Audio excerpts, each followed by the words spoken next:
Hello again, everybody, and welcome to this show, if you will.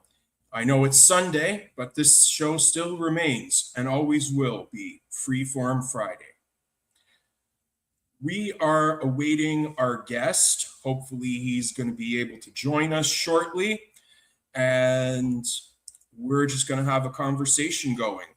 And this show features my guest, Matt Hoffman from Big Brother 12.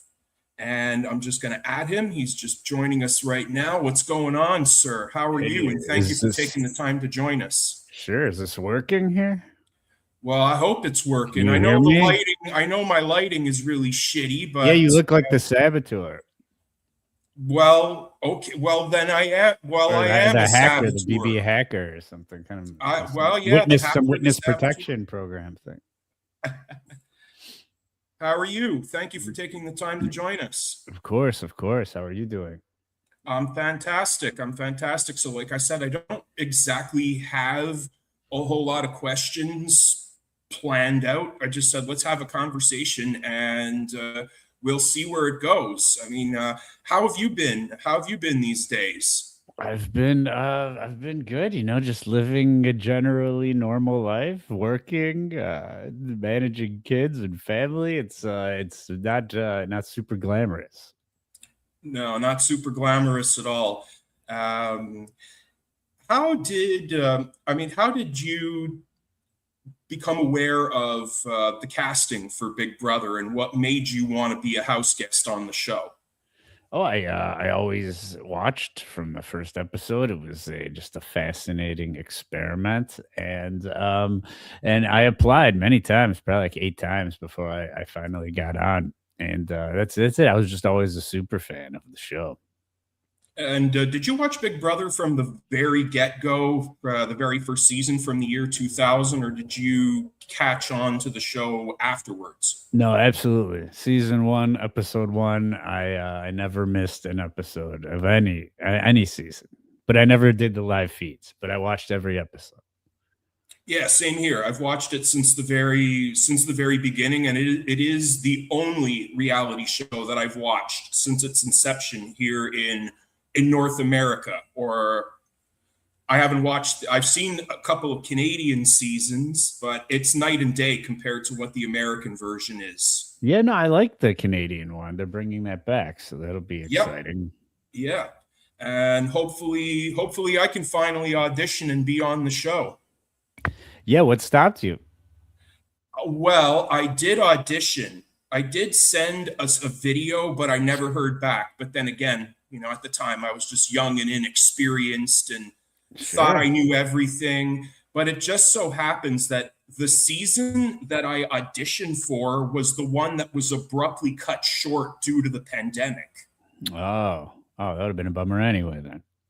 Oh, most definitely. And it was marred with controversy from the very get go because you Yeah. had, a guy that self evicted week one. You had two expulsions, and then you had another house guest that wanted to leave.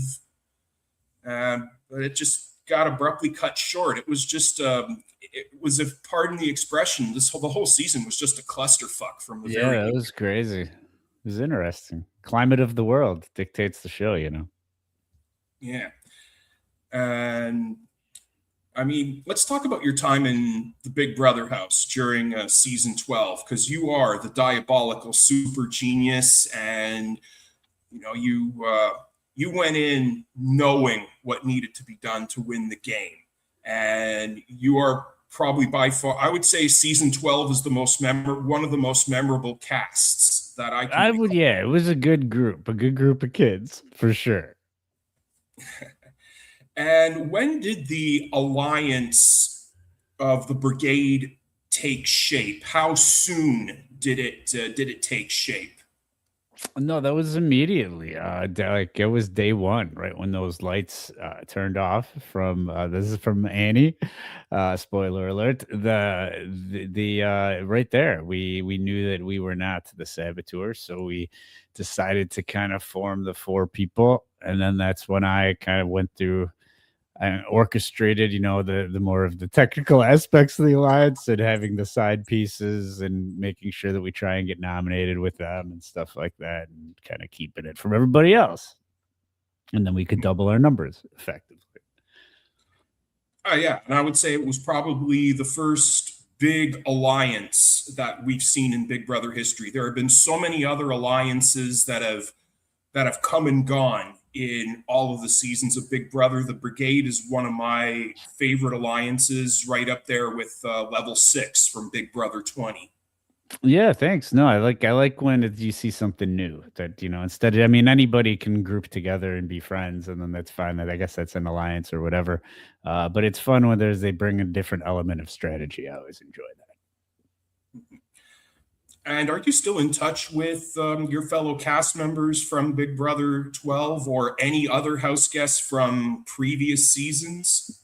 Oh yeah, for sure. I talk to Brendan all the time, Ian from 14, McCrae Spencer from 15, Adam Pock from 13 all the time, Brittany and Reagan still. So yeah, absolutely. I mean, and then from other shows, sure. It's a very incestuous network of reality people, particularly like the Survivor, Big Brother kind of crossover. But those people I always kind of intermingle with. Uh, and I also wanted to talk about, I mean, because this is a variety show, because you play in a Green Day tribute band, and you also had a punk band at one time, or pop I, punk band called Shooting Blanks. it's true. Yeah, I did. Yeah, definitely. All true. Shooting blanks, Green Day stuff, plenty of music throughout my life. I've been playing. I'm gonna be 49 next month, and I've been playing since I was like 15. So it's been a long time in music, definitely. What would you say are your favorite genres of music? I like listening to probably like 90s era or even like 60s era music, probably would be my two favorite decades to listen to. But I kind of feel like I like playing just like punk type of music because it's so easy. And then when you're playing it, you can just have more fun with it, I feel like. But if I'm, it's not probably my preference to listen to. And what would you say were the bands from the 90s that inspired you? Oh, I mean, I was always been a diehard Nirvana fan. I like the Smashing Pumpkins a lot, Local H, a lot of the kind of grungier groups. But then I also very much like the '90s were great because it was such a bizarre hodgepodge of genre types that just kind of melded into strange things. You had like a lot of weird singles, bands like the Presidents of the United States of America and the Flaming Lips, and weird things that would be out along the radio of Nirvana or Pearl Jam or something. And even though they're so vastly different in tone, that's why I love the '90s. It was just for my ADD brain, it's just like it has a little bit of everything. It's like a buffet, like a sampler platter of music, and so that's really what I like about it. Yeah, and I mean, I was born in the 80s, but I was pretty much a child of the 90s. And this is when you had Nirvana, you had Soundgarden, you had Pearl Jam, Alice in Chains, and then you had what's considered alternative music. And it was a Yeah, very Weezer and strange, Green Day and all that stuff was good. Yeah, I yeah, love all that. It's so great. yeah, it was a very interesting yet very strange time because uh, it was pretty much the kiss of death for anybody that came from the 1980s. Yeah, yeah. I didn't appreciate '80s music until much older, and I do like it now. I like the idea of there. That's also kind of an eclectic. It's a lot more synthy for than my taste like, but there's some like undeniable great pop one hit wonders of the '80s. The '80s suck because there's not a lot of tenure or like bands that really sustained beyond the '80s, unless it was like kind of shit rock that continues on. But whereas I think the '90s, the sustainable bands are actually legitimately great bands, and you'll still, you're not just going to see them at some like local festival like I feel you'd see '80s sustainable rock. So '80s, I do. I think I appreciate them for whatever pop they were at the time, but '90s are where my heart is. I think. Most definitely. And You do sound a whole lot like Billy Joe Armstrong. I mean, I've seen some of the clips on your Instagram page. Oh, Did you ever upload any videos on YouTube of the shows that you've played? yeah, so it ended about when I went on Big Brother. So about like year and a half or 2 years prior to that, leading up to when I left for Big Brother, I was in a Green Day tribute band and we played all over the place. And then we stopped and then we just never got back together. And then 17 years later, I hadn't even talked to, particularly the bassist I could never talk to. And I didn't even know if his number was still his number and in the phone. And we're just like, hey, you want to do this again and see what happens? And he wrote right back. He's like, yeah, I'm in. So we just kind of jumped back into it. And back when we were doing it before, there wasn't like really, I mean, there was YouTube, it existed, but it wasn't, no one was promoting anything. There wasn't certainly not like Twitter and social media and Instagram. So now this is a whole different world. So we did recently upload a couple clips to YouTube and we have been kind of getting our Instagram started up again. But this is a very new world of social media promotion for this band, definitely. Yeah, and it's funny how the times have changed because back in 2010, we didn't have all of the social media that we have today. I mean, we had Facebook, you had Twitter or X, but you didn't have all these other. It just wasn't what it is today. Well, you're a musician. We don't get it. None of us wanted to play music so that we could go and make stupid videos and fucking, bother people on we didn't know what a feed was. We just wanted to play music. We like music. That's what we want to do. We don't, all this social media is just a nuisance to what we've been trying to. It was so much easier back then. You just like book shows and, promote it, whatever.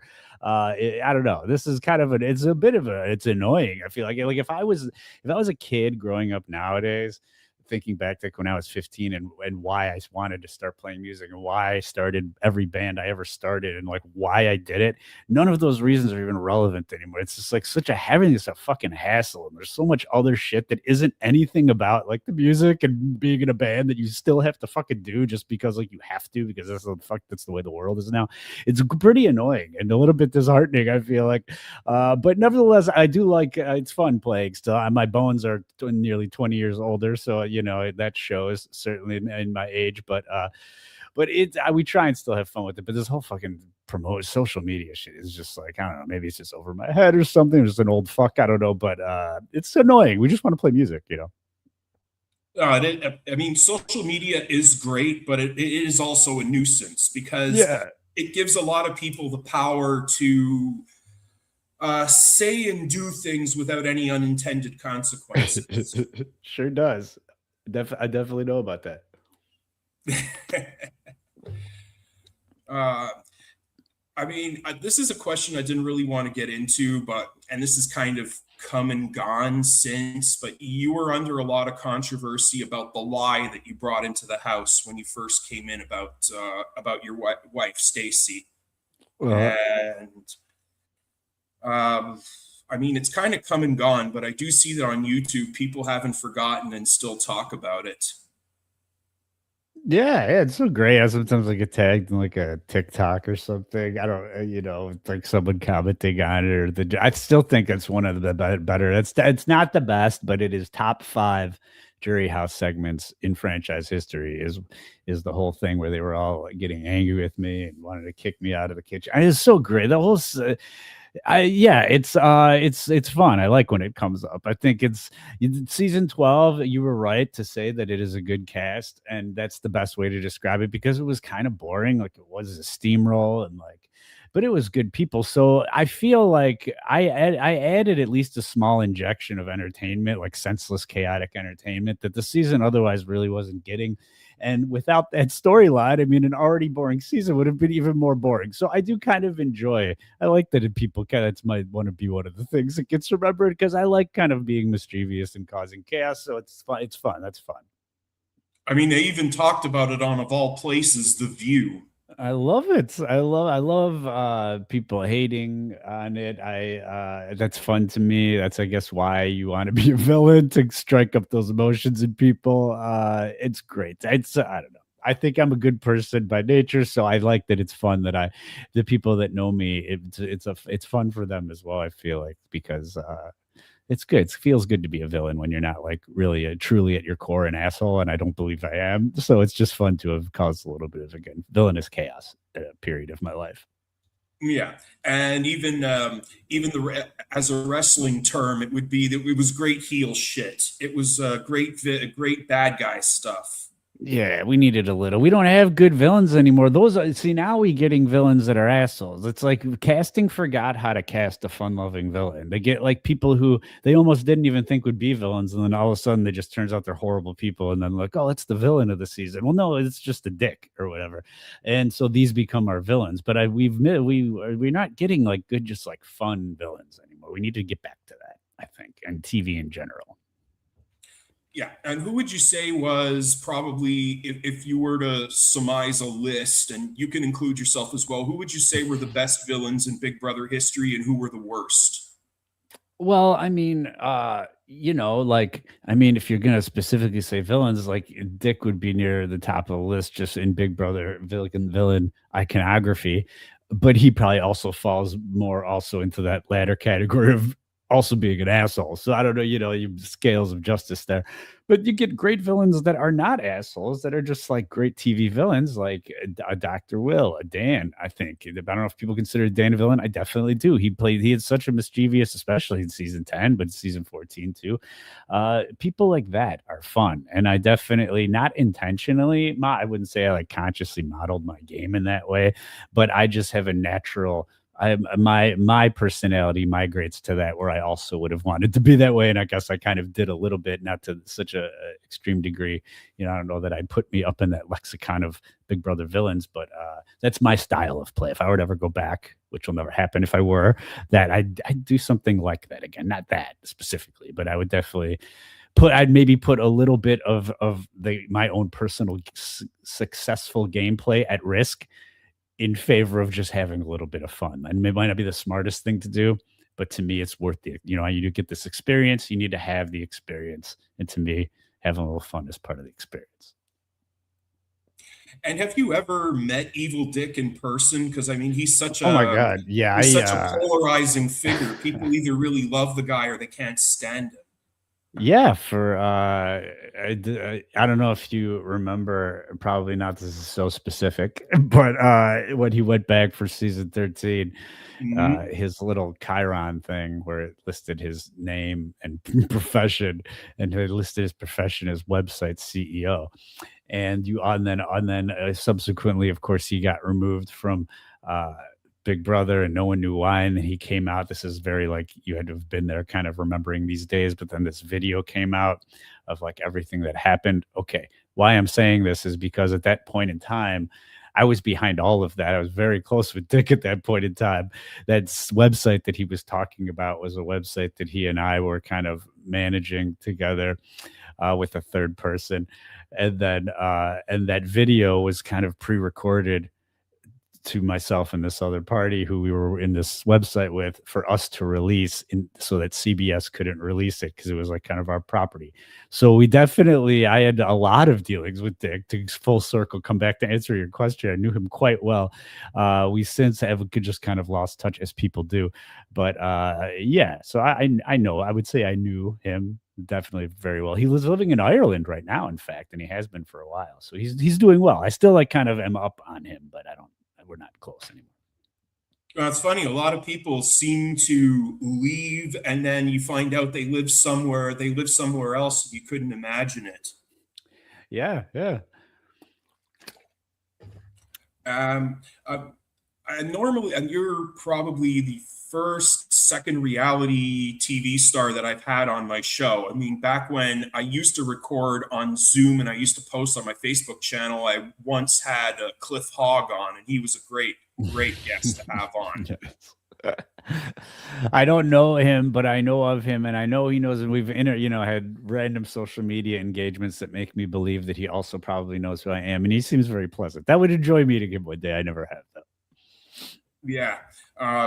I got to interview him, and hopefully there will be another time. But he's a great guy, and I also sort of have maintain a relationship with Sam Smith from the same season as I Cliff. remember him. Yes, yeah, definitely. I know Sam for sure. I hosted some geez, what season was it for? I don't know, maybe like 5 or 6 years ago. Sam and myself, and do you remember Rachel from season 20?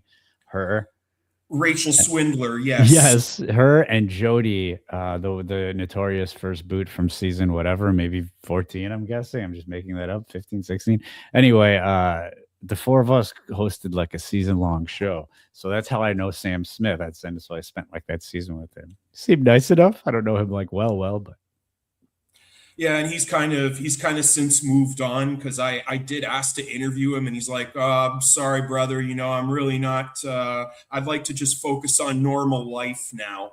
And how long does it take to transition back to normal life from reality TV? Because I know that there are some house guests that have said that it's very difficult for them to transition back from normal life because of the way society judges you based on the way you acted on the show.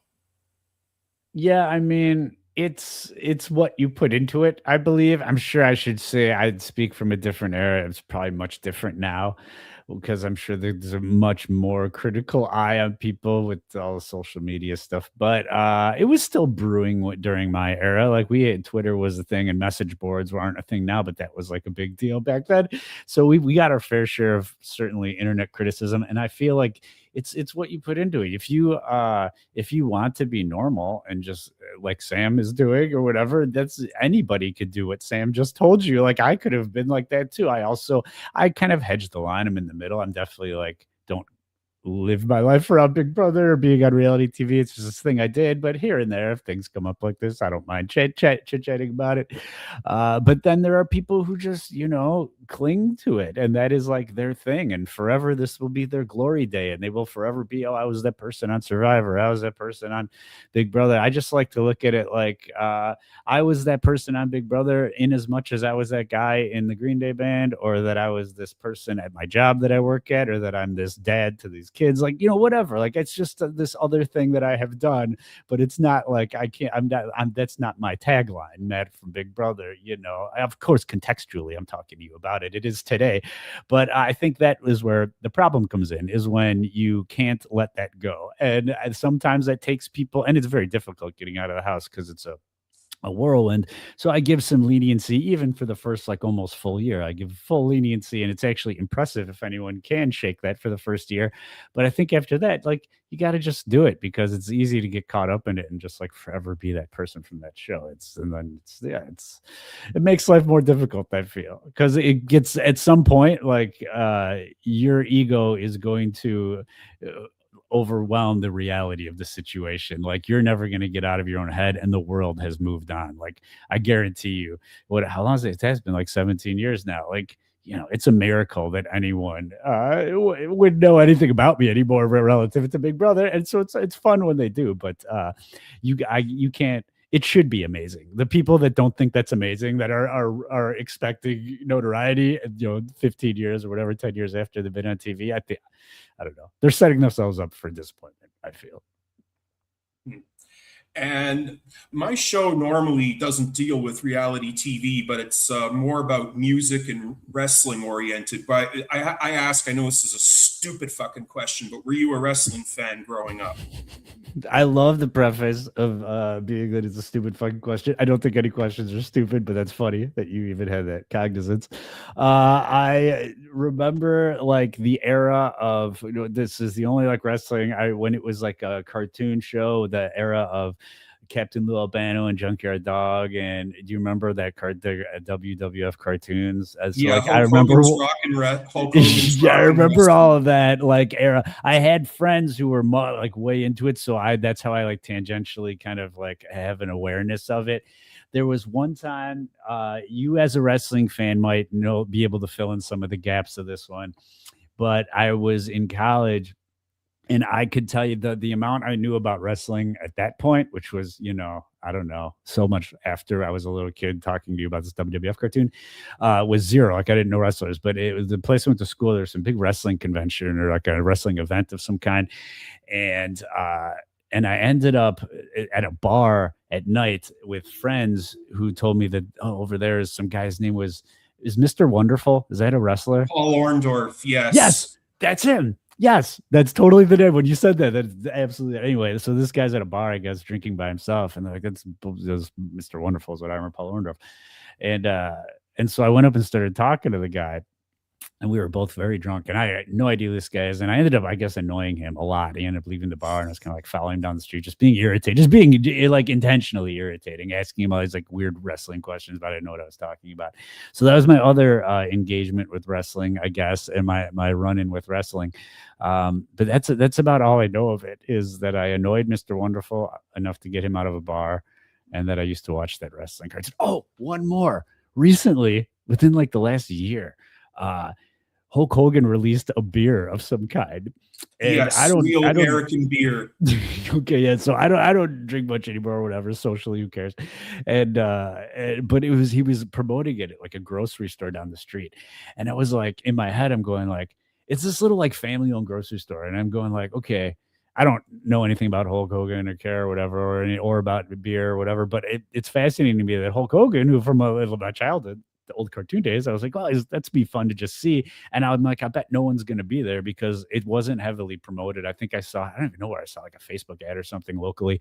And I was, it's this little store. I'm like, there's no way anyone will even know about this. I'm just going to go in.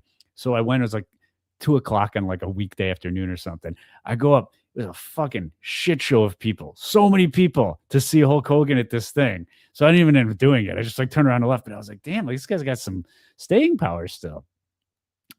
And that's my only Yeah. run-ins with wrestling. Well, I will say this about Mr. Wonderful, Paul Orndorff. He's no longer with us. Yeah, I heard Just he like Hulk died. Hogan, they're no longer with us. They've since passed on. But Mr. Wonderful, Paul Orndorff is by far one of, if not the most legit. And people say, yeah, wrestling's fake. It's not fake. The outcome is predetermined, but the hazards are real. But I'll He get to was the Paul huge from Orndorff what I story. remember. Like, I remember him just being this like fucking monster of a man at the bar. Yeah, and he's a very legit tough guy.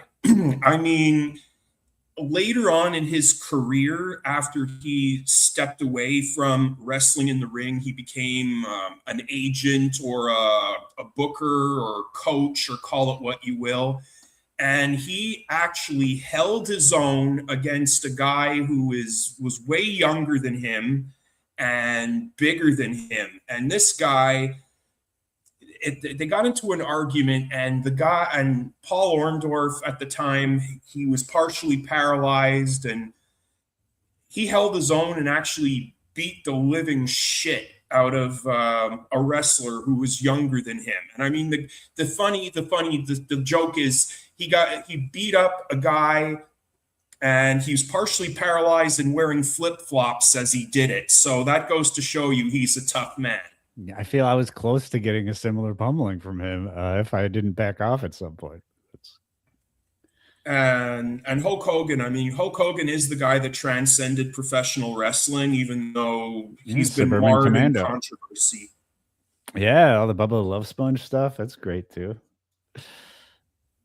Do you know Bubba the Love Sponge? I mean, I definitely look. I don't know wrestling, but I know pop culture controversies, so I for sure you know all about that end of things. Yeah, Yeah, there's supposed to be some documentary that Bubba is supposed to be yeah, I releasing did at hear some about point. that. Yeah, yeah, yeah. Hmm. And now that you mentioned Mr. Wonderful Paul Orndorff, there is July 7th. Even though if you're not a wrestling fan, I strongly recommend this show if you have access to Viceland or Vice TV. This is going to be the next installment of a series called The Dark Side of the Ring, and there is an episode that is dedicated to Mr. Wonderful Paul Orndorff. Mm, my old friend. And so, and moving on to sport. I mean, you must be a huge sports fan. Being from the Midwest, you must be a huge hockey fan, football fan. I could not be less of a sports fan. I am zero. I'm a sports fan only if absolutely like forced into attending, watching, pretending to enjoy a sporting event for any reason. I played hockey briefly when I was outside of college, just in men's leagues for a bit, but it was more of like peer pressure like because all my friends were I had hung out with like a hockey crew, but generally I get virtually no enjoyment from sports. I focus more of my attention on the fine arts. I'm probably uh yeah, definitely. I don't have those like testosterone sport genes at all, which made it difficult sometimes. Full circle back to my Big Brother alliance because those were definitely like your stereotypical alpha males, which I am the opposite of that by a long shot. So I trying to keep integrated with them was always something. All right, all right. It's because it's funny. Like another wrestler who's also from the Midwest, Phil Brooks, CM Punk. He's a huge hockey fan. I'm familiar with the name. Yeah, I don't know. I definitely don't know that person though. Well, he's also a guy that's really well. He's his gimmick, but he really lives his gimmick. He's straight edge. He doesn't drink. He doesn't smoke. He doesn't do drugs, and he's a huge punk rock fan. And one of the two of his favorite bands are Rancid or Operation Ivy, that would later become Rancid. And he's really good friends with Lars, the lead No, that's singer. cool. Yeah. He Yeah, is great. somebody that I would love to have on my show, but him being in the WWE right now, he's not all that approachable either. And this is a topic that I want to bring up because it seems that more and more we're seeing issues with celebrities, even wrestlers. I don't know if this is the case with reality TV stars, where the fans seem to be expecting more from the people that they look up to. And do you think that it's gotten out of control as a society now with the way fans hassle celebrities as a whole? Well, I mean, yeah, but yes, but I will say that I believe, like there are responsibilities to being in the public eye. And I do not believe, I feel like at some point the complaints from the celebrity end of things, they need to like have a bit of self-awareness as well to the situation. And it's a lot of like part of being in the public eye is the skill of learning how to play the public eye. You're not going to be able to control idiot fans. There are always going to be psycho fans. That's just a thing. So it becomes the job of the person in the public eye. If you're going to claim that's my thing, I'm a celebrity, I'm going to be an influencer, I'm going to put myself out there. Okay, well, learn the fucking rules because you're going to have to deal with people like this. And you can't just whine and complain that it's not fair and they're crazy. And yeah, but they're always going to be there. So, like, I, again, much smaller scale me, but like one thing that I think is important is just like owning your shit. Like I never once, nor would I apologize for all of the deceit and lie. People were so upset. It doesn't matter. Like people, you can't let the fans get to you. People, that's what people do. These were celebrities or whatever, especially like bigger celebrities don't give a fuck. They got it all figured. I don't give a shit. Fans can say anything they want. No one's paying attention. It's these like low level influencer reality TV people who like aren't real celebrities or like celebrities in their niche circle world that get hung up on this shit. They care so much about what the fans say that they're always constantly reacting to the fans instead of just like being themselves. And that's the biggest issue, I think. And so like when you engage these fans and like actually like give a shit about what they think of you, that becomes a problem. And then the problem is not the fans at that point because they're always going to be there. The problem is you for not knowing how you should be dealing with this shit. Meaning like just who gives a shit. These people are total strangers. And people who say they hate me or I'm evil and I should fucking rot in hell, I've heard it all. I don't give a shit about a single thing. They're all strangers to me. Like, it doesn't matter because also for every like person that shits on you, you're gonna get people who love you. It's all crazy. Like paying attention to fans is the biggest mistake that low level reality TV level celebrities make, is like engaging and giving a shit about what fans think. It's a nightmare. It'll make your life a nightmare. It's my advice. If any future reality people are listening to this, do not pay attention to what the fans say. It doesn't matter. No, do not. Do And don't not. engage. Don't send out apologies. We're in the era now of like the apology, like from a text, editor, and put your big text, your apologies, your announcements and shit. You think people think they have like an obligation to the fans to make a big declaration about something, be it a breakup or a whatever. I did this or I did something stupid. Shut the fuck up. You don't owe anybody any, like, why are we putting, I would never, there would have been like me putting a big like paragraph of text on my Twitter, like, oh, I shouldn't have said this lie, but fuck off. Like, who gives a, why does anyone care? And if they do, let them care. Like, I owe, nobody owes anybody texts of apologies and explanations, not even apologies, explanations. Oh, I did this because of that. Fuck off. I did it. You don't need to know why I do anything or what I'm doing. And if you keep not caring, the fans are also going to not bother you anymore. I don't get bothered. And you get, and again, it's almost, in a way, it's a little easier being villainous because there's this preconceived notion. Like, I get away with probably things. Evil Dick can say something that, like, some America's sweetheart on Big Brother, Nicole Franzel, says the exact same thing Evil Dick says. People fucking lose their shit. If Nicole Franzel says that Evil Dick, it's like a puffs in the wind and goes away. There's something about your reputation that almost allows you to be a little like whatever, brash, crass, kind of yourself, just more yourself. And so I'm happy to sort of maybe fall into a bit of this. There are plenty of reality people, probably most of them, if you had them on here, that would never say half of the things I just said to you in the last 3 minutes for fear of their reputation or not look however they look. And that is inherently the problem, in my opinion. Rant over, but that's the problem. No, agreed. There are those that really don't give a shit about what the fans think, but then there are others that do engage with the fans and they make the mistake by clapping back instead of just ignoring them. Yeah, it's crazy. I don't know. I think sometimes people think they're more famous than they actually are, I believe. When in actuality, you can honestly just ignore people and no one's going to care. No one's going to be like, nothing happens if you don't explain why you did something or explain why, a relationship didn't work out or whatever. Like, it's just so crazy. People are so crazy. Everyone thinks that everyone cares about them. And sometimes, I mean, there is definitely a culture of people where we care about nothing. We care about people who don't even particularly have any reason to be cared about, but we do.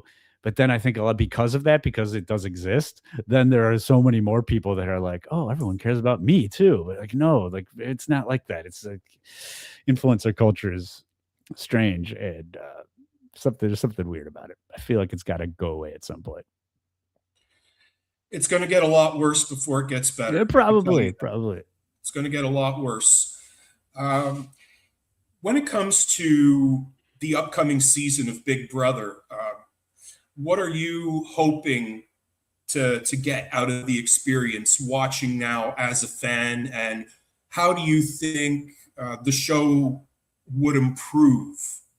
Because I would say it's kind of because Big Brother has changed so much long after you were on the show. I mean, there are times where it's just got way worse, or it's just taken a downturn. What do you think the production needs to do to make the show better? Yeah, it's definitely embarrassing now. If people like find out you were on Big Brother and you have to try and go like, well, and then maybe they don't know like old Big Brother, so they just kind of know how it is now, or maybe they start watching it because they're like, oh, he was on this show, and then it's just like embarrassing because the show is fucking terrible now. I'm addicted, by the way. I'm gonna always watch, but that doesn't change the fact that I'm watching it going like, this is fucking horrible.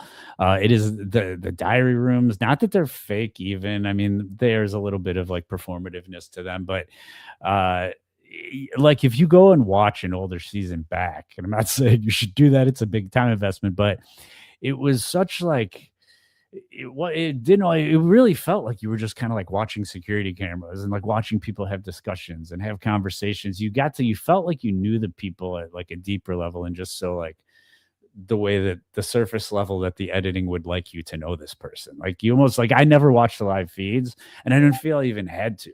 I feel like the show was showing stuff that it needed to show, and in a way that was compelling and raw to show it that way. And we don't get that anymore. We get these stupid segments. We miss out on things we used to love, food competitions and talking, the little packages from home, which was great. We don't get those anymore. And so we don't really get to learn about the house guests in that way. I don't know. It's just a different show, but they need to like, get it back to being more just raw and real, and where we really are invested in the people and not the tomfoolery of things.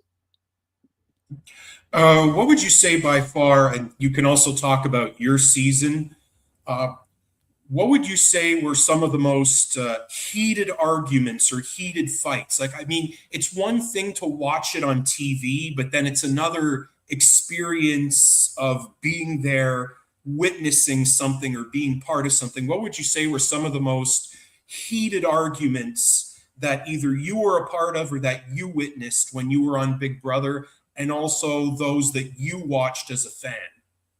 Well, no, I mean, the Rachel and Reagan fight on my season has, I think, the most views of any Big Brother video on the internet. I think that's like the highest Big Brother viewed video period is that Reagan and Rachel fight. So that was great to be front and center to. That's why I kind of went on uh, Big Brother, because I love the drama and I love the chaos, and so to be able to have the best seat in the house for that, my season had the first house meeting. And I was definitely a focal point of that discussion, and I was in the hot seat. And as stressful as that was to be the point of contention, it was exhilarating and fun, and I loved it. So that is to me one of the best parts about being a Big Brother, is to have all of those things that I go, if I was at home watching this, I'd be like, oh my God, that's fucking crazy. And to have those moments and I'm actually there, like right there, that's the best, because that's the stuff I love about reality TV. It's all the chaos. Hmm. And what about some of the most heated fights that you witnessed watching on TV? What would you say I stand mean, out it's as gotta one of be the like, big that stands out arguments? to me is like the season 8 and season 9, I think, were the most just 11. Oh, damn, 11 had some great ones too. 8, 9, 11. That run of 3 seasons, that is like drama, drama, drama, fights, contention, some good ones. Absolutely. Dick and Jen just throughout the entire season. Early season 11 was good with like Lydia and Russell and that racist guy Braden who got kicked out right away. It was just great. There's so many good fights in that Agreed, agreed. And one of the others that stands out is the Brett Rockstar feud from Big Brother one. Great 20. classic. Yes, of course. I would say that was the. I would say I haven't seen anything since. Even, and it was no No, secret because that we they just don't. couldn't Oh, it's stand like one not. another, and they still hate each other to this day. Well, That's Rockstar more so with Brett. Brett yeah. not so I much mean, with Rockstar. that's another problem with the current Big Brothers. Yeah, we aren't allowed contention. Everyone must be pacified and at ease with everybody else. We can't have varying opinions or views. I remember my wife was not didn't get into Big Brother until like season 18 or something late. So I went back and watched. I never did any rewatches, but I did a couple with her. I'm like, you got to watch some of like the best seasons that I remember. So I went back and picked a couple, and I watched with her season 6, because I remember liking that a lot at the time.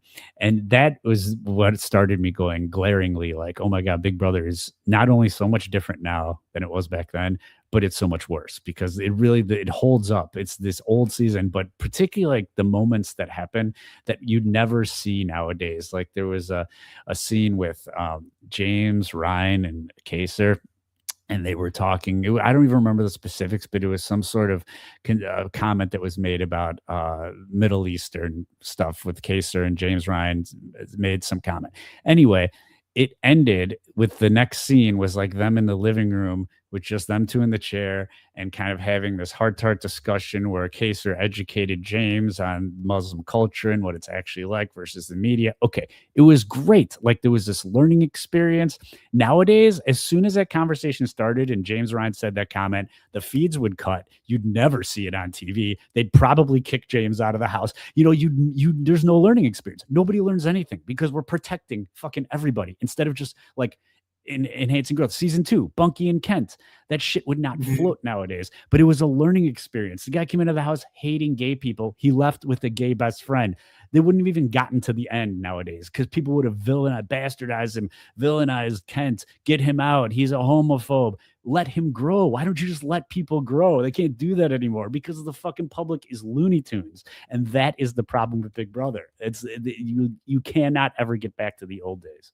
It's so unfortunate and sad because those are the best parts about the old season. Is like it really was humanity happening in front of you, and we will never get that. Mhm. Well, there was an expulsion in Big Brother season two, and that was a That thrill. was That great. was Knife to the a throat. That was thrilling fun. season. That was good. And I would say that was really the turning point for Big Brother because Big Brother season one was great, but was just so uneventful and just so boring. What did you think? Yeah, it was like 90 episodes. It's fucking crazy. I mean, I watched them, but it's nuts to think about nowadays. That I would never recommend that to rewatch to anybody. Definitely. No, no. And they really had, and at that time, I think CBS really had to turn things around with Big Brother because it was nearing cancellation at that time. Yeah, So Doctor they Will really had to say shake things up. Doctor Will save that. Oh, just for your own management. I have about 10 minutes. No problem. Okay. We're gonna slowly wrap things up shortly. Uh, would you? But you said you wouldn't go back and play Big Brother if given the Oh no, I opportunity. totally would. They would. You I don't know would? why. I don't know why they would ever approach me, but I'm sure. Oh, great. I'm an opportunist. I'll do anything. It sounds like fun. I'd have fun with it. Absolutely. And have you ever thought of doing other reality shows, like going on? Wasn't there? I heard rumblings of you and Reagan going on The Amazing Race. Oh, like way back, right out of the season of Big Brother 12. That was kind of thrown around a bit, but didn't happen. And no, I'd do anything. I would love to go on House of Villains. I think it'd be a fun show. But hey, I'd do anything. I don't know that anyone would want anything to do with me, but I would, yeah, whatever. Again, I'm an opportunist.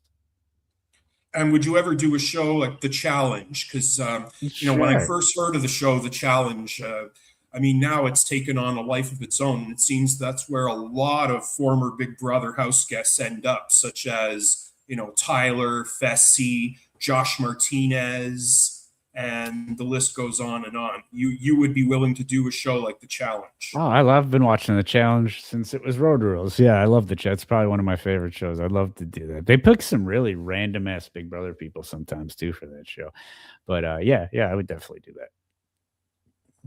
And what are you up to these days, post Big Brother? Yeah, really. Very normal. I work. I'm a software engineer. I just kind of live life in the suburbs of Illinois. Uh, Managing family life. It's not eventful, but it's busy constantly with just life stuff. But that's it. I hang out with friends. I play music when I can play music. And, I do some art. If I get time to do painting, sculpting, hobbyist activities. That's kind of my world. Mhm. And which you do post on your Instagram page, Gremlin FX. Yeah, thank you for the promotion. Yes, I do infrequently. I need to be better about all of the social media stuff. I need to be better about, definitely. I don't think there's really any better or worse. It's just there's no better or worse. It's just some people are more active than others. Yes. Some people are unnecessarily active. Yeah, I mean, it took me what, like 6 months to find even your DM sitting in my messages. So I don't, yeah, I don't check things. I don't know. I need to be better. No, that's not that's not a problem at all. So we're definitely going to wrap things up, and I would definitely love to have you back when the new season of Big Brother starts, so we can revisit some of the discussion that we had. Is it getting better? Is it getting worse? I mean, I've always wanted to do that with someone formally on Big Brother, and the invitation's always there. Yeah, I mean, I feel like whatever you sent to me, you could probably send to most people. I feel like people enjoy getting on podcasts mostly. I just don't check my messages, my bad. But yeah, I would say hit people up that you like. I feel like people are usually the Big Brother community is pretty receptive about like jumping on things like this, I think, and helping people out. So I mean, depending on who you hit up, certainly, but I think by and large. You can grab some people. Certainly, people of a higher relevance quality than me. But I guarantee you. So yeah, send the messages out. I would do that. And with that being said, I do want to thank you for the time you took out of your day to talk to some random fuck from Montreal, Quebec, Canada. I'm a random fuck from the suburbs of Chicago. So whatever. From one random fuck to another. It's been a good chat. And do you ever think that you'll come and visit Canada? Because I know you said that you engage with a lot of people from Canada as opposed to the Dude, U.S. I'd Will we love ever to. see you There, here? I have for like ever, like since season one, I think maybe two of Big Brother Canada. I've always been invited to the Big Brother Canada finale party, and I was like, I want to go in. It's always by shit happenstance. Every year it would be like something significant happening that weekend that I couldn't go. And then finally the one weekend that it was the finale party was going to be happening on an open weekend. I was like ready to book tickets. It's the fucking pandemic season. And then it didn't happen. And I'm like, damn, and then it gets canceled. And I'm like, all right, I guess I'm just destined to not go to because that was going to be my time to get to Canada and just have fun. I was going to make like a whole trip out of it. But now that Big Brother Canada's back, I feel like I'm back in the mix of this trip, this bucket list trip that might finally happen again. So that is, I think, if I was going to go to Canada, and I do want to, it would be like some finale party. I'd probably like that week of finale. Yeah, and come and pay us a visit here in Yeah, Montreal. yeah. That's what Although is that? Montreal is a bit Is of an that odd city. west? Is that west or east of Toronto? That's west, Uh, right? Or north? I guess probably northish. I'm Where is not it? very good at geography or Yeah, getting my clear, bearings straight, clearly so I couldn't neither. answer that Okay. question. Either way, well, we'll find it. Put it in a GPS. We don't need to think anymore nowadays. We have computers for that. Yeah, exactly. Thank you so much, Matt, for taking the time out of your day. And thank you all for watching yet another episode of Freeform Friday on a Sunday. And may I remind you, I sound like a broken record every single time, every single episode. But if you haven't already, what's taking so long? Be sure to like, subscribe, and hit that notification bell so you get notified every time content like this or other content that I and my collaborators provide you on our channel is accessible to you. Matt Hoffman, thank you very much. And thank you all for watching. Goodbye. Thank you. Good day. And we will see you next time. We are out.